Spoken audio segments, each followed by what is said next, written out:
ಪ್ರೀತಿಯ ವೀಕ್ಷಕರುಗಳಿಗೆ ವಚನಗಳು ವಿತ್ ಮುಗುಳುನಗೆ ಚಾನಲ್ಗೆ ಆತ್ಮೀಯವಾದ ಸ್ವಾಗತ. ಇಂದಿನ ವಿಡಿಯೋದಲ್ಲಿ ಮಾನವತೆಗೆ ಸಂಬಂಧಿಸಿದಂತಹ ಒಂದು ಬಸವಣ್ಣನವರ ಅದ್ಭುತವಾಗಿರುವಂತಹ ವಚನ ಮತ್ತು ವಚನದ ಭಾವಾರ್ಥವನ್ನು ತಿಳಿಯೋಣ ಬನ್ನಿ.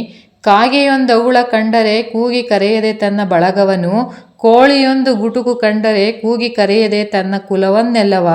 ಶಿವಭಕ್ತನಾಗಿ ಭಕ್ತಿ ಪಕ್ಷವಿಲ್ಲದಿದ್ದರೆ ಕಾಗೆ ಕೋಳಿಗಿಂತ ಕರಕಷ್ಟಕರ ಕಾಣ ಕೂಡಲ ಸಂಗಮ ದೇವ.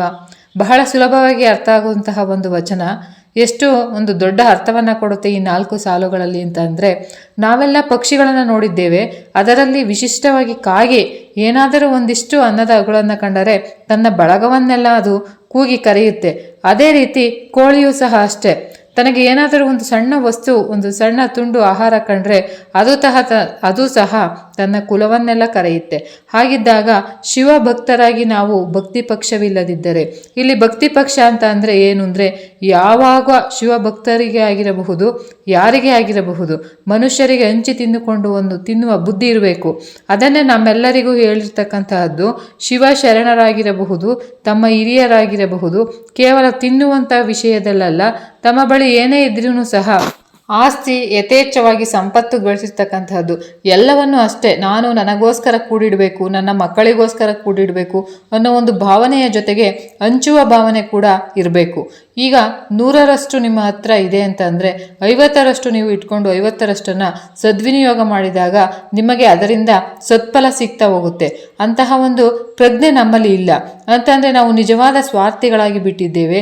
ಅದಕ್ಕೆ ಹೇಳ್ತೇವಲ್ಲ, ಹಂಚಿಕೊಂಡು ತಿನ್ನುವ ಬುದ್ಧಿ ಮಾನವನಿಗೆ ಬಂದದ್ದೇ ಕಲ್ಯಾಣ ಸಿದ್ಧಿ.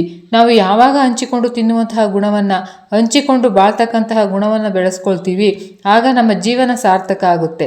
ಇಲ್ಲ ಅಂದರೆ ಆ ಕಾಗೆ ಕೋಳಿಗಳಿಗಿಂತ ನಮ್ಮ ಜೀವನ, ನಮ್ಮ ಬಾಳು ಕೀಳಾಗಿ ಬಿಡುತ್ತೆ. ನಾವು ನಮ್ಮ ಕಲ್ಯಾಣದ ಜೊತೆಯಲ್ಲೇ ವಿಶ್ವದ ಕಲ್ಯಾಣದ ಕಡೆ ಸಹ ಗಮನವನ್ನು ಇಟ್ಕೋಬೇಕು. ಅದಕ್ಕೆ ಆಯ್ದಕ್ಕಿ ಲಕ್ಕಮ್ಮ ಮತ್ತು ಅವರ ಪತಿಯರಾದಂತಹ ಆಯ್ದಕ್ಕಿ ಮಾರಯ್ಯನವರು ಒಮ್ಮೆ ಇದರ ಅಡಿಯಲ್ಲಿ ಅಂಗಣದಲ್ಲಿ ಬಿದ್ದಂತಹ ಅಕ್ಕಿಯನ್ನೆಲ್ಲ ಆರಿಸಿಕೊಂಡು ಬಂದು ಕೂಡಿಟ್ಟಾಗ ಆಯ್ದಕ್ಕಿ ಲಕ್ಕಮ್ಮ ಅವರು ಬೈತಾರೆ, ಈ ಸಕ್ಕಿ ಆಸೆ ನಿಮಗೇಕೆ, ಈಶ್ವರನೊಬ್ಬ ಮಾರಯ್ಯ ಪ್ರಿಯ ಅಮರೇಶ್ವರ ಲಿಂಗವ ಮುಟ್ಟದ ಭಕ್ತಿ. ಅಂದರೆ ಶರಣರ ತತ್ವ ಏನು ಅಂತಂದರೆ, ಅಂದಿನ ದಿನಕ್ಕೆ ಎಷ್ಟು ಬೇಕೋ ಅಷ್ಟನ್ನು ಮಾತ್ರ ಸಂಗ್ರಹಿಸ್ತಕ್ಕಂಥದ್ದು. ಇನ್ನು ಉಳಿದದ್ದೆಲ್ಲವನ್ನು ದಾಸೋಹಕ್ಕೋಸ್ಕರ ವಿನಿಯೋಗಿಸುತ್ತಿದ್ರು. ಅಂದರೆ ಬಂದಂತಹ ಎಲ್ಲ ಭಕ್ತರಿಗೆ ಅಡುಗೆ ಮಾಡಿ ಬಳಸ್ತಿದ್ರು.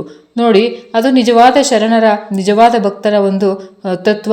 ಎಷ್ಟೇ ನಮ್ಮ ಹತ್ರ ಯಥೇಚ್ಛವಾಗಿ ಸಂಪತ್ತು ನಮ್ಮ ಬಳಿ ಹುಡುಕಿಕೊಂಡು ಬರ್ತಾ ಇದ್ರೂ ಕೂಡ ನಾವು ಖುಷಿ ಪಡೋಣ, ಇತರರಿಗೂ ಅದನ್ನು ಕೊಡ್ತಾ ಹೋಗೋಣ. ಯಾರು ವಿಶ್ವ ಕಲ್ಯಾಣದ ಯೋಚನೆಯನ್ನು ಮಾಡ್ತಾರೆ ಅವರು ಕಲ್ಯಾಣವನ್ನು ತನ್ನಷ್ಟಕ್ಕೆ ತಾನೇ ಖುಷಿಯಾಗಿ ಆಗ್ತಾ ಹೋಗುತ್ತೆ. ಅದಕ್ಕೆ ಯಾರು ಸಹಕಾರನೂ ಬೇಕಿಲ್ಲ, ಯಾರು ನೆರವು ಕೂಡ ಬೇಕಾಗಿಲ್ಲ. ಅದಕ್ಕೆ ನಾವೆಲ್ಲ ಮಾನವತೆಯನ್ನು ಮೆರೆಯೋಣ. ಮತ್ತೊಮ್ಮೆ ವಚನವನ್ನು ಹೇಳೋದಾದರೆ, ಕಾಗೆಯೊಂದಗುಳ ಕಂಡರೆ ಕೂಗಿ ಕರೆಯುವುದು ತನ್ನ ಬಳಗವನ್ನೆಲ್ಲ, ಕೋಳಿ ಒಂದು ಗುಟುಕ ಕಂಡರೆ ಕೂಗಿ ಕರೆಯದೆ ತನ್ನ ಕುಲವನ್ನೆಲ್ಲ. ಶಿವಭಕ್ತನಾಗಿ ಭಕ್ತಿ ಪಕ್ಷವಿಲ್ಲದಿದ್ದರೆ ಕಾಗೆ ಕೋಳಿಗಳಿಗಿಂತ ಕರಕಷ್ಟಕರ ಕಾಣ ಕೂಡಲ ಸಂಗಮ ದೇವ. ಮುಂದಿನ ವಿಡಿಯೋದಲ್ಲಿ ಭೇಟಿಯಾಗೋಣ. ಎಲ್ಲರಿಗೂ ಕೂಡ ಹೃದಯಪೂರ್ವಕ ಧನ್ಯವಾದಗಳು.